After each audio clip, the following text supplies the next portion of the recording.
one tank without siege tech. I need to get that siege tech in. Wow. And that changeling, very nicely done by the Zerg player, having a good view of what's going on in my base, me not even realizing that. I just have far too many Marines in my base. And I do throw down my command center at my natural, and I transform it into a orbital command. And that Zerg player finally destroying those destructible rocks so that he can get the high yield expansion. And a relatively menacing force here by the Zerg player. As we take a look at the army tab, we have 70 to 62.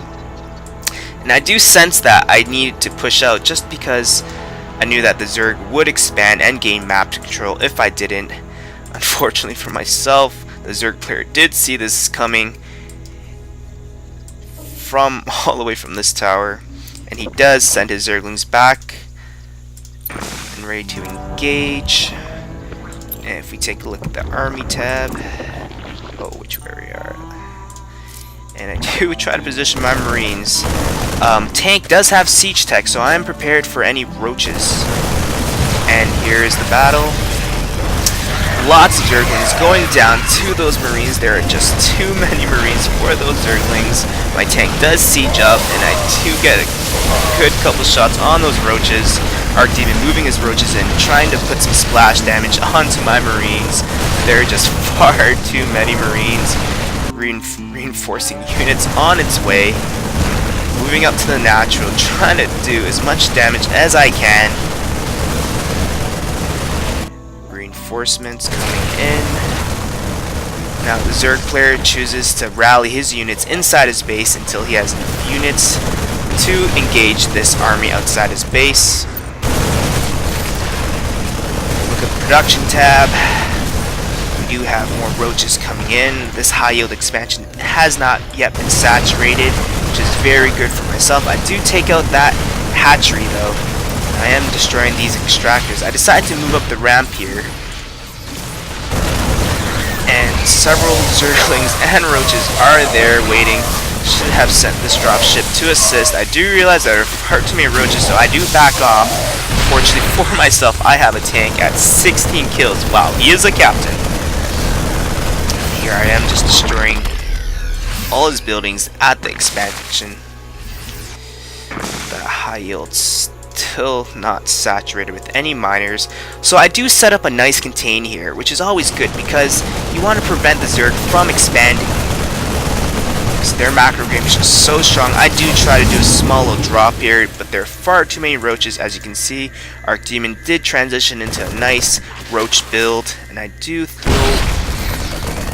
retreat with my Marines, but I do stand outside the base, and he does a great job with spreading his creep. He has complete vision of what is outside his base.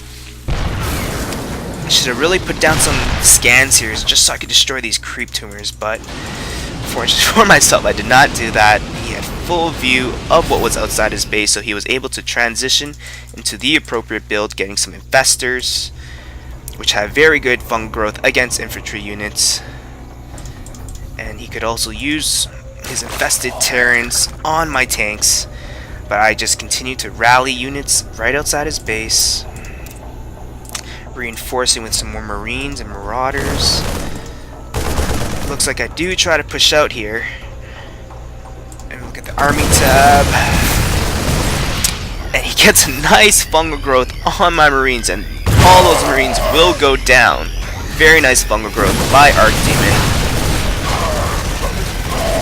And there are far too many roaches for my infantry units to handle, so I do build a good number of tanks to reinforce, and those drops of the ships giving those tanks good view of those roaches, and Archaemon is forced to rally his units a little bit closer to his main. And now that tank is at 23 kills. He is a commander, folks. Now I do have some units up here which I should really send down here. That's a nice play by Archaemon, burrowing his infestors and throwing some infested Terrans right into the heart of my tank line. Now he does get off several kills. That tank is still alive. Wow, 16 health, 25 kills. He was probably part of that initial engagement. Now I do realize that he is going for a roach heavy build, so I do throw down a tech lab on my starport and I start building banshees, and I continue to reinforce with some more infantry units. I still am unaware of this natural expansion at the high yield, but I do throw it on that scan, so I do see it. Now I do send some units to take out that expansion, but not too many, just because I do not want to lose my contain, as it is what's keeping me in the game. I have a lot, my APM is a lot lower than the Zerg player, and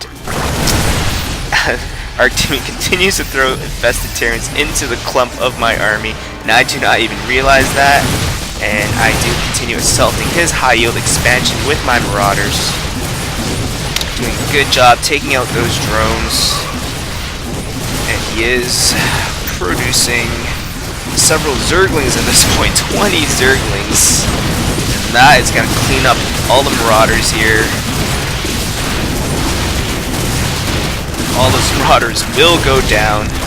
My Banshee doing some damage, and I do see that I need to move my Banshee to his mineral line. Lots of roaches engaging here, but I have far too many infantry units supported by my tanks. Infestors trying to get some fungal growth down, and Archaemon does GG. Let me look at the army tab here. I do have 88 to 43. A very small game here, as the Zerg player here does mine out his main base, so he is forced to GG. And I do move in my units for the final kill. All those drones just running into the line of fire. Looks like that hero tank did go down, as the commander is not here anymore.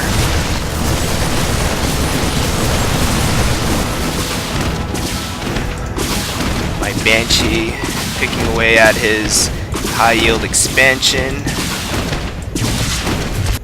And he did manage to get a drone over here to expand, but he doesn't have any miners mining that.